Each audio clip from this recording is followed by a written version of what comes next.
¿Qué tal? Hoy vamos a meternos de lleno a desglosar la obra de una auténtica pionera, una mujer cuyo pensamiento de verdad sacudió los cimientos de su época y ayudó a darle forma a lo que hoy conocemos como el feminismo estadounidense. A ver, durante siglos esto no era solo una frase. Era, vaya, casi una ley de la naturaleza. Una definición que la sociedad había grabado en piedra y que dictaba el lugar, las capacidades y básicamente todo el destino de la mitad de la humanidad. ¿Qué pasaría si de repente, en pleno siglo XIX, una voz se levantara y se atreviera a desafiarlo absolutamente todo?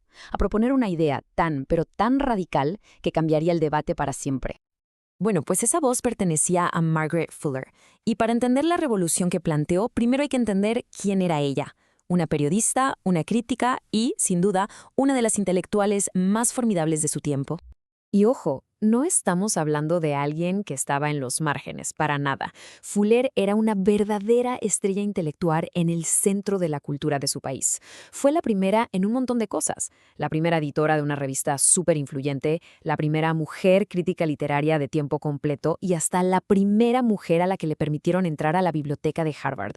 O sea, su voz no solo se oía, pesaba. Y vaya que pesaba. Ahora, para que de verdad midamos la audacia de lo que Fuller proponía, tenemos que transportarnos a su mundo. Un mundo que tenía reglas muy, pero muy claras y muy restrictivas para las mujeres. La vida de una mujer en esa época, en gran medida, ya venía con un guión escrito. Esta lista nos pinta un cuadro bastante claro, ¿no? Es una especie de jaula. La educación superior era un lujo, la independencia económica casi una fantasía, y la identidad legal, pues, se disolvía en la del padre o la del esposo. Fuller veía esto y decía, esto no solo es injusto, es un desperdicio colosal de potencial humano. Y justo aquí es donde la cosa se pone súper interesante. Porque el argumento de Fuller no se quedó solo en pedir el voto o derechos de propiedad, aunque claro que los apoyaba. Su propuesta iba muchísimo más profundo, directo al núcleo de lo que significa ser una persona. Y este es el corazón de todo su argumento. Para Fuller, el problema no era cómo arreglar a la mujer para que encajara mejor en la sociedad. La verdadera solución era dejar de ver a las personas a través de los lentes del género y empezar a verlas por lo que realmente son, almas. A ver, analicemos esta idea un poco más, porque es aquí donde el pensamiento de Fuller se adelanta a su tiempo, y no por unos años, sino por más de un siglo. Para ella, el género era en esencia una construcción. Ella lo llamó un accidente del nacimiento. Lo que de verdad importaba, lo eterno, era el alma, esa capacidad infinita que tenemos de crecer, de crear, de comprender. Y esa alma, argumentaba ella, no tiene género. Por lo tanto, la meta era muy simple, la libertad para que cada alma, sin importar el cuerpo que habitara, pudiera alcanzar su plenitud. Y esta frase lo resume brillantemente. No se trata de actuar como se supone que actúa una mujer, o gobernar como lo haría un hombre. Se trata de liberarse de todas esas etiquetas para poder simplemente ser. Crecer con la libertad de la naturaleza, pensar con la claridad del intelecto y vivir sin las ataduras que la sociedad le impone al alma. Ahora, veamos cómo esta visión tan radical transforma por completo la institución que más definía a la mujer en esa época, el matrimonio. Porque si el alma no tiene género, ¿qué significa eso para la unión entre dos personas? Fuller prácticamente destrozó la idea del matrimonio como un simple acuerdo social. En su lugar, propuso una unión de almas. El cambio es radical. Pasamos de la dependencia a la interdependencia, de roles fijos a un crecimiento mutuo. La mujer ya no era un reflejo del marido, sino un original, un individuo completo que elegía compartir su viaje con otro individuo completo.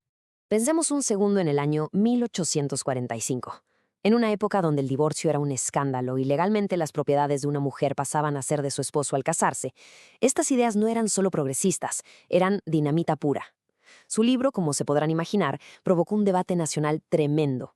Le salieron tanto admiradores apasionados como críticos feroces. A pesar de que Fuller murió de forma trágica y muy joven en un naufragio, su impacto no se desvaneció con ella. Todo lo contrario. Sus ideas se convirtieron en la semilla de un movimiento que literalmente iba a cambiar el mundo.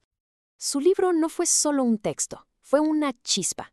Y apenas 3 años después, esa chispa ayudó a encender la llama de la Convención de Seneca Falls, el evento que lanzó formalmente el movimiento por el sufragio en Estados Unidos. De ahí en adelante, su influencia no hizo más que crecer. extendiéndose por todo el siglo XX. Y la verdad es que sus preguntas sobre la identidad resuenan con una fuerza increíble todavía hoy. Y esta era la visión tan optimista de Fuller. No era una amenaza, sino una promesa. La reina de la que hablaba no era una gobernante, sino la personificación de todo ese potencial femenino finalmente liberado. Una fuerza que, según ella, la sociedad no solo debía aceptar, sino que anhelaba para poder alcanzar su propio equilibrio y plenitud. Y con esta reflexión cerramos. La pregunta de Fuller viaja a través del tiempo y nos aterriza directamente en nuestro presente. Nos obliga a mirar más allá de los logros legales, que son muchísimos, y a preguntarnos qué barreras, visibles e invisibles, todavía limitan el desarrollo pleno de cada individuo. ¿Qué significa, hoy, vivir libre como alma? La conversación que ella inició está muy lejos de terminar.